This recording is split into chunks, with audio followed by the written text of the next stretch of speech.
Olá, aluno! Eu sou o professor Andrew e na aula de hoje nós vamos estar aprendendo sobre condutores em equilíbrio eletrostático. Vamos começar relembrando o que é um condutor. Os condutores são materiais que permitem que elétrons se desloquem facilmente em seu interior. Os metais, em geral, são ótimos condutores de eletricidade. Neles, os elétrons fluem com facilidade.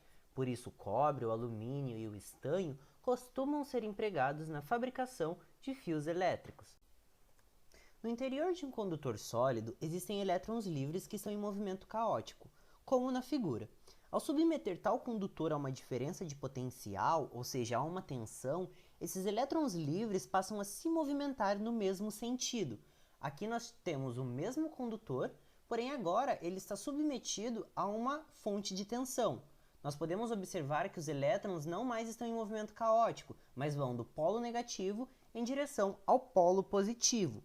Sabendo que pela definição temos que corrente é o fluxo ordenado dos elétrons, podemos dizer que, ao submeter um condutor a uma determinada diferença de potencial, uma corrente elétrica é produzida no interior do condutor. Isso porque os seus elétrons livres, como eu disse, passam a ter um fluxo ordenado. Dizemos que um condutor está neutro quando no seu interior não há movimento ordenado dos seus elétrons livres, isto é, não há corrente elétrica. Aqui o corpo A ele está neutro e em seu interior os elétrons estão dessa forma aqui, sem uma movimentação ordenada. Suponhamos que um condutor inicialmente neutro seja eletrizado. Apenas para fixar as ideias, suponhamos que ele tenha recebido cargas negativas, ou seja, ele vai receber elétrons. Aqui nós temos a eletrização por contato. Durante um intervalo de tempo muito curto, muito menor do que 1 segundo, os elétrons do corpo B vão repelir os elétrons do corpo A. Então os elétrons estão bagunçados dentro do corpo neutro e ao encostar o corpo B, eles vão todos vir na direção oposta. Ou seja, nesse intervalo muito curto, eu vou ter um fluxo ordenado dos elétrons. Então nesse intervalo de menos de 1 segundo, eu vou ter correntes dentro do condutor que antes estava neutro. No entanto, depois que eu afasto o corpo B, é atingido o equilíbrio eletrostático, com os elétrons em excesso distribuídos pela superfície do condutor, como na última figura. Após afastar o corpo B, o corpo A vai entrar em equilíbrio eletrostático e as cargas em excesso, que no caso eu doei elétrons, estou com excesso de cargas negativas, essas cargas vão ficar na superfície do condutor. Essa imagem exemplifica de uma forma um pouco mais aproximada como os elétrons vão ficar distribuídos na superfície do condutor. Se o condutor tiver formato esférico, os elétrons se distribuem de modo uniforme pela superfície. Porém, quando o condutor não for esférico, como essa imagem aqui, há uma concentração maior de elétrons nas regiões pontudas. Quanto mais pontuda for a região, maior será a concentração de elétrons. Guarde bem essa ideia do poder de concentração de cargas nas pontas mais afuniladas do condutor, porque ela desempenhará um papel importante para que você entenda como funcionam os para-raios, que é uma temática que a gente verá ao longo dessa aula. Vamos falar agora sobre a densidade superficial de cargas. Para descrever as diferenças de distribuição de cargas pela superfície do condutor, define-se uma grandeza chamada densidade superficial de cargas. Suponhamos que uma carga Q esteja distribuída sobre uma superfície de área A, como nessa figura aqui.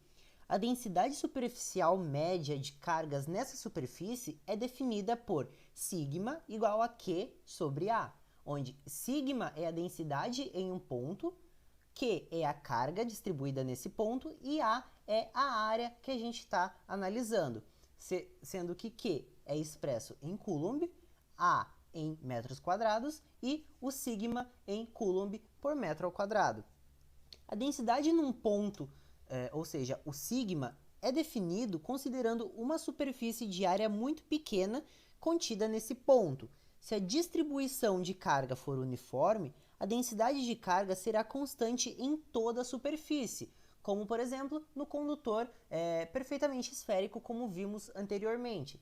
Agora, dependendo se esse condutor contém pontas ou afunilações, a distribuição de cargas se dará de uma forma diferente. Então a densidade no ponto vai poder variar de acordo com o afunilamento da superfície. Vamos falar agora sobre campo elétrico no condutor.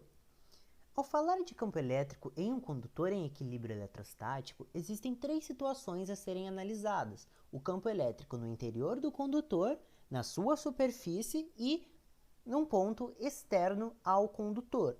Mas o que é mesmo um campo elétrico? Um campo elétrico é o campo de força provocado pela ação de cargas elétricas ou por sistemas delas. Cargas elétricas colocadas em um campo elétrico estão sujeitas à ação de forças elétricas de atração ou repulsão. Cargas positivas geram um campo elétrico de repulsão, ao passo que cargas negativas geram um campo elétrico de atração. Sabe-se por definição que no interior de uma esfera eletrizada em equilíbrio eletrostático, todos os pontos têm o mesmo potencial elétrico. Vamos lembrar que potencial elétrico é a capacidade que um corpo energizado tem de realizar trabalho, ou seja, atrair ou repelir outras cargas elétricas. Assim, quando uma partícula eletrizada se desloca de um ponto A para um ponto B qualquer no interior de um condutor em equilíbrio eletrostático, nenhum trabalho é realizado, ou seja, o trabalho do deslocamento da partícula do ponto A para o ponto B é igual a zero.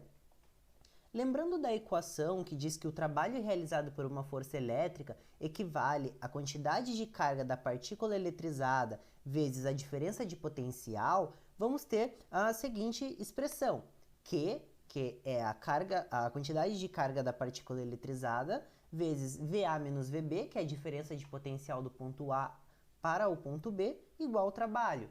Como eu disse anteriormente, o trabalho é zero, então passamos a ter a seguinte expressão, Q vezes VA menos VB igual a zero.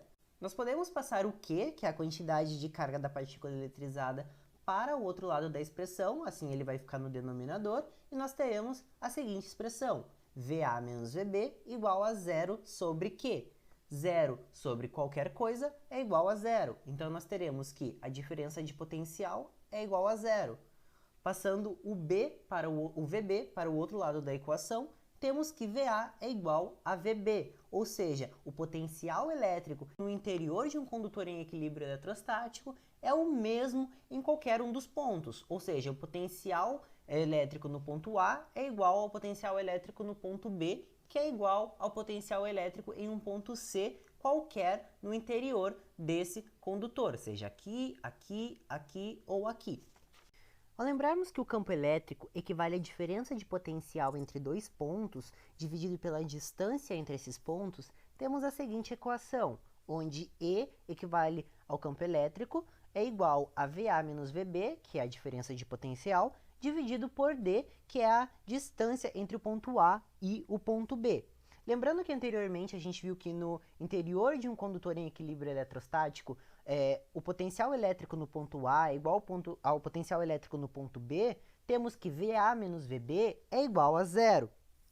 Assim, se nós substituirmos na equação do campo elétrico, temos que o campo elétrico no interior do condutor em equilíbrio eletrostático equivale a zero, que é a diferença de potencial, dividido por D.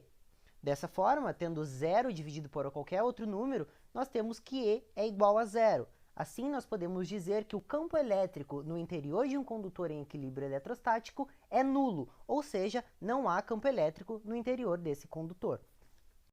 Na superfície do condutor, o campo elétrico não é nulo. No entanto, este campo é perpendicular à superfície do condutor, ou seja, descreve um ângulo de 90 graus. Do contrário, se esse campo elétrico apresentasse qualquer angulação inclinada, ela acarretaria na movimentação das cargas na superfície do condutor, e ele não estaria mais em equilíbrio eletrostático, porque essas cargas estariam seguindo um fluxo ordenado, o que diria que dentro do condutor há uma corrente, e um condutor em equilíbrio eletrostático não pode haver corrente em seu interior. Aqui nós temos dois condutores, um com excesso de cargas positivas e outro com excesso de cargas negativas. No condutor com excesso de cargas positivas, nós temos um campo perpendicular de repulsão, e no segundo condutor com excesso de cargas negativas, nós temos um campo perpendicular de atração. O valor do campo elétrico na superfície de um condutor esférico é dado pela seguinte expressão: campo elétrico E igual a constante eletrostática, que tem o valor de 9 vezes 10 a nona Newton metro ao quadrado por Coulomb, vezes carga geradora do campo, que é o Q, dividido por 2 vezes o raio da esfera ao quadrado. Nós temos que campo elétrico é dado em Coulomb metro ao quadrado, constante eletrostática Newton metro ao quadrado por Coulomb, carga geradora do campo dada em Coulomb e raio do condutor esférico dado em metro. Em um ponto externo ao condutor, ou seja, nas vizinhanças do condutor, o campo elétrico é tido como E externo, que é o campo elétrico externo, igual a K, constante eletrostática, vezes o módulo da carga geradora do campo, Q, dividido pela distância ao quadrado. Essa distância sendo a distância do centro do condutor esférico até o ponto que a gente está tentando calcular o campo elétrico. Esse gráfico nos mostra como se dá a variação do campo elétrico ao longo do condutor esférico em equilíbrio eletrostático. Em qualquer ponto onde a distância seja menor do que o raio, ou seja, no interior do condutor, é onde a gente tem o campo elétrico nulo. Na superfície do condutor é onde temos o campo máximo dividido por 2, ou seja, na superfície do condutor a gente tem metade do campo máximo, do campo elétrico máximo. Já em um ponto muito próximo à superfície, mas sem ser na superfície, nós temos o campo elétrico máximo produzido por esse condutor. Entretanto, conforme se afasta do condutor, o campo elétrico vai diminuindo exponencialmente. Como vimos anteriormente, quanto mais afunilada é a superfície de um condutor, maior é a concentração de cargas nessa superfície. Lembrando desse conceito, vamos falar dos para-raios. Uma das aplicações do poder das pontas é a construção dos para-raios, que são colocados no alto de residências e edifícios para protegê-los dos raios. Os raios são descargas elétricas que ocorrem na atmosfera. Existem raios entre nuvens e também entre uma nuvem e a Terra. Nesse caso, na maioria das vezes, trata-se de uma corrente de cargas negativas na parte inferior da nuvem e cargas positivas na parte superior da nuvem.